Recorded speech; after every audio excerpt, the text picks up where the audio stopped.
This is Story Recapped. Today, I'm going to explain a sci-fi, comedy, and romance film called The Map of Tiny Perfect Things. Spoilers ahead. Watch out and take care.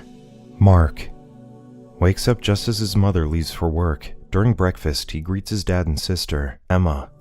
Mark echoes everything that they say, casually acts at the perfect time with what happens in the kitchen, and even helps his father with a crossword puzzle. Afterward, he rides around the neighborhood, knowing exactly when things will happen. He stops someone from texting while driving and tells a stranger that his missing keys are in his bag. He then hitches a ride on the back of a pickup truck and helps a young woman with directions without asking her before chilling at the library. After a couple of construction workers leave for lunch, Mark takes their bulldozer for a ride and announces that he won the lottery at a diner. By the afternoon, he chills by the community pool, then spots Phoebe, the girl he helped with directions earlier. Mark saves her from falling into the pool, and the two bond. Later, he walks Phoebe home, but she refuses when he invites her to hang out later in the evening. Mark then visits his friend Henry, who's playing a video game. After Henry's character dies and respawns, Mark wonders what life would be like if they get to respawn and repeat life. Mark fantasizes about using the time loop ability for good, but Henry only thinks of using it to get girls. Mark insists that getting girls is not as easy, thinking of the many ways that he failed in getting Phoebe's attention. Henry agrees that infinite possibilities come with infinite ways to fail, and in that case, he'd be stuck in the loop forever. Mark, however, questions if he'd want to get out of the loop since he'd be the center of the universe. Henry argues that it would get boring and repetitive. Mark waits for midnight that evening, and the time loops back to the same day. He spends the morning the same as yesterday, but also practices playing the tuba and drawing before heading to the community pool to try his luck with Phoebe again. However, when he's about to save Phoebe, another girl catches the beach ball that's supposed to hit her instead. When Mark visits Henry, he recounts about the blonde girl, confused about who she is and where she came from.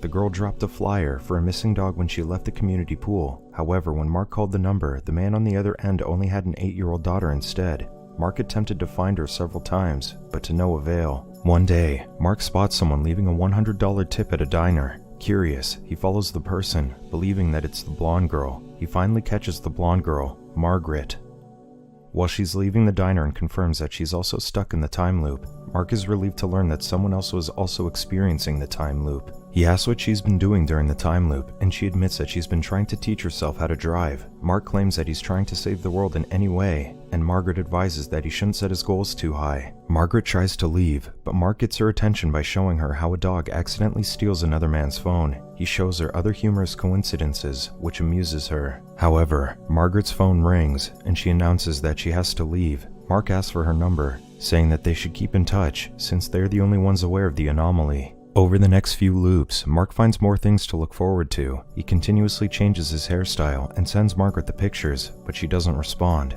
Finally, Mark asks her to meet up. The next day, Mark and Margaret swap stories about their personal life and experiences with the time loop. He asks what's the craziest thing that she's done during the time loops, and in response, Margaret shows him how she drives. During the drive, Margaret shares that she wants to be an aerospace engineer at NASA. Margaret then plays the CD in the car, then comments how awful her friend's taste in music is, revealing that she stole the car. Margaret then parks the car near the woods and takes Mark to the lake. There, they watch a bird swoop down and catch a fish. Margaret recounts that she saw it at first while looking for the missing dog, though she admits that it's pointless to search for the dog again. Her phone then rings, so Margaret takes Mark home. After dropping him off, she picks up the phone quickly and assures someone named Jared that she'll be there soon. At home, Mark draws Sisyphus, inspired by his and Margaret's earlier conversation. He leaps off the roof before midnight, then lands on his bed after the day repeats. The next day, he takes Margaret to watch a group of skaters. A younger girl joins in, and after the skaters ridicule her, she does the trick that they've been failing at, much to everyone's surprise.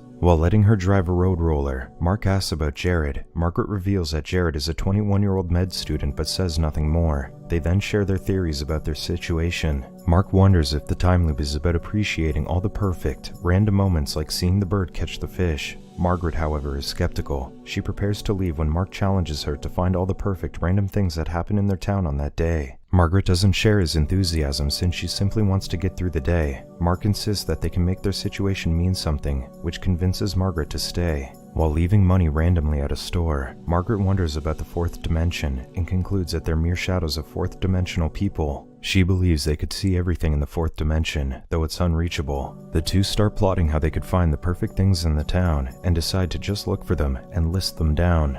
Over the next few loops, Mark and Margaret go around town and find small moments, such as traffic getting stopped by a turtle crossing the road, an elderly couple playing chess, and a pair of wings from a van positioning itself perfectly behind a man. Margaret also finds a 3-leaf clover and a construction worker playing the piano beautifully. One day, Margaret corners Mark into studying algebra, insisting that she can't hang out with someone who doesn't understand logarithmic functions. After studying, they watch a perfect cloud formation. Margaret ignores her ringing phone for a while and admits that she sometimes wishes the time loop never ends. Margaret then leaves, but Mark insists that she can skip meeting Jared for just one day. Margaret, however, doesn't listen and leaves. At home, Mark's dad joins him in the living room to talk about his future. Mark jokes that he wants to be a priest or join the Space Force. Mark shows his dad a dragon tattoo on his stomach just before time repeats. The next day, Mark searches for Jared on the internet. Later, he shares his feelings for Margaret with Henry, but adds that he's disappointed that she always leaves him after 6 p.m. Henry advises Mark to take her somewhere to convince her that they genuinely have a connection.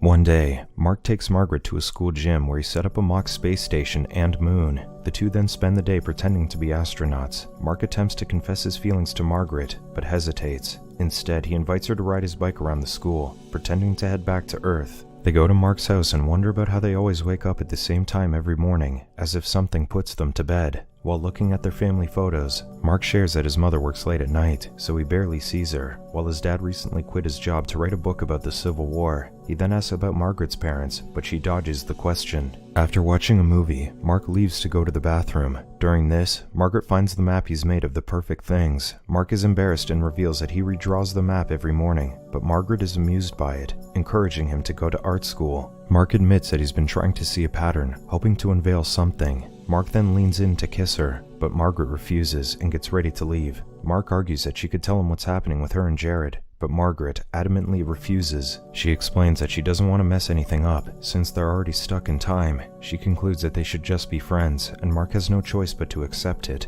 Heartbroken, Mark waits for midnight at the rooftop. He immediately wakes up the next day, and for the first time, he asks his dad about his mother. His dad simply answers that she's fine. Mark then opens up about Margaret to Henry, who's confused about his friend's situation. Frustrated, Mark rants how he hoped, after repeating every day, he'd finally get it right. The next day, Mark tries to avoid his dad at home, but fails. His father corners him about the future again, but Mark argues that he has no future, since he's stuck in time. He then shoots back at his father for denying his dreams about art school, while he was able to quit his job to write a book. After Mark begs her to stop playing the violin, Emma asks him about his talk with their father, and he admits that he yelled at him for quitting his job. However, Emma reveals that their father was fired because the company didn't need him anymore. Their father didn't want to admit it because he's ashamed, while their mother is angry about it but can't express herself since it wasn't his fault. Their father isn't against Mark going to art school, but they just can't afford it. Before leaving, Mark asks about the soccer game, and Emma shares that her team lost. Later, he approaches an algebra professor at school and asks what could cause the temporal anomaly. Mark lists down some theories and crosses out those the professor thinks aren't possible. In the end, the professor agrees that a singularity could theoretically cause the time to repeat. They can escape the loop if they escape the singularity. One day, Mark and Margaret are finally tired of searching for the perfect things in town. Mark is also tired of finding meaning to the time loop, but Margaret suggests that there are still crazier things that they can do. Mark yells for her to stop making light of things, and Margaret argues that he's just angry because she won't kiss him. To make him feel better, Margaret takes him to a show house. They spend the day thrashing the place to forget about their problems. Afterward, Margaret admits that she thought that the world was broken, even before the time loop. Mark then shares his theory that they can escape if they get far enough away from the town, but Margaret isn't in a hurry to leave. She compares escaping the time loop to growing old and regretting everything that they wish they could have done. Mark argues that what they have now isn't exactly living, and the other people are also stuck with them, never accomplishing anything. Feeling guilty, Margaret hesitantly agrees to his plan to leave. The next day, the two head to an airport and board a plane to Tokyo. Mark figures that since they're crossing the international date line, they'll finally reach tomorrow. He's hopeful that it'll be like saving the world if they succeed. He puts on an eye mask to relax, but when he removes it, Margaret has left the plane, and he's too late to chase after her. Mark spends time alone in the plane, drawing the small, perfect moments he and Margaret witnessed. Among his drawings is Margaret in a spacesuit. Finally, the plane reaches the international date line, and when it does, Mark wakes up in his bedroom again. He joins his family for breakfast, but is surprised that Emma didn't insult him like she always does. Mark then asks his dad about the book that he's writing, and his father enthusiastically talks about the Civil War. Later, Mark finally joins his dad as they watch Emma's soccer game. This time, Emma's team wins. Later, Mark casually slips the winning lottery ticket to a woman in the diner and uses the bulldozer to rescue a cat. He joins the elderly couple playing chess and applauds the construction worker for playing the piano. Mark also does well in school and practices music with Emma in the afternoon. Afterward, he joins the skaters but fails in his landing and breaks his wrist. At the hospital, he spots Margaret, so he follows her. Margaret enters a patient's room, and Mark discovers that her mother is terminally ill. Jared is a medical student looking after her mother. The next day, he hurries outside to catch his mother and hug her. Then, he plays the video game with Henry while confessing about the time loop, which Henry doesn't take seriously. He then talks about Margaret and how he feels like he found the fourth dimension when they met. Mark has felt like there's more to his life because of Margaret. However, he realizes that their story isn't a love story, and he isn't the hero. Their story is simply about Margaret. Meanwhile, Margaret struggles throughout the day, waking up alone in her house while thinking of her dying mother. Later, she tells her mother about how she messed up her relationship with Mark, but her mother encourages her that it's not too late for her. After visiting her mother, Margaret sits at the bench where the truck with the wings stops by. She then offers the seat to the man who always sits there. Suddenly, a dog catches her attention, and she recognizes it as the missing dog that she was looking for before meeting Mark. Margaret contemplates returning the dog to its owners, but instead visits Henry. While she helps him complete the video game, Margaret recounts meeting Mark during the temporal anomaly. She decided against returning the dog since it'll be missing again tomorrow. Margaret then shows Henry how she used a special weapon in the game, thus completing the stage. Margaret suddenly talks about how death, both in life and in a game, is terrible, but not facing losing someone would just end up in losing oneself. Henry then proceeds with the game and unlocks a map, giving Margaret an epiphany. She hurries out, leaving the dog to Henry. She then recreates the list of perfect things and drives around town, witnessing them all as they happen. However, Margaret feels like something is missing. She recreates the map and the moments into a three-dimensional model with strings, then sees its shadow create a four-dimensional cube on her wall with one part missing. Upon calculating the time and area, she deduces that something will happen at 7 p.m. at the community pool. The next day, Margaret visits her mother early in the morning. She cries, believing that if she finds the last perfect moment, the time loop will end and she will lose her mother. Her mother encourages her to embrace life as it is. They will always lose time, but they gain more to experience new moments. She insists that in the end, everything will be worth it. Near 7 p.m., Margaret finds Mark at the community pool. She joins him and explains that he was right all along. The perfect moment created a pattern, but there was a missing moment, and that's the key to ending the loop. Mark then admits that he saw her in the hospital and assures her that he won't take her away from her mother.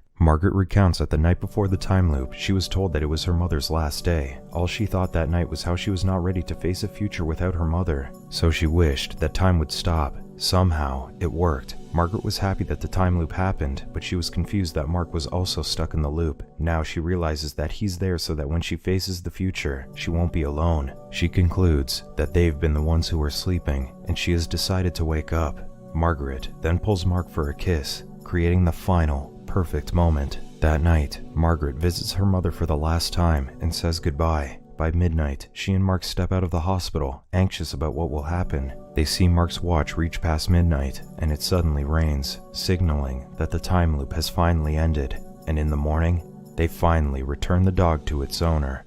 This is all for Story Recap for today. Subscribe to watch more videos like this. Tell us in the comments if you want us to recap your favorite movie. Watch other of our videos showing on the screen and leave a like because it helps the channel. And I would see you in the next video. Goodbye.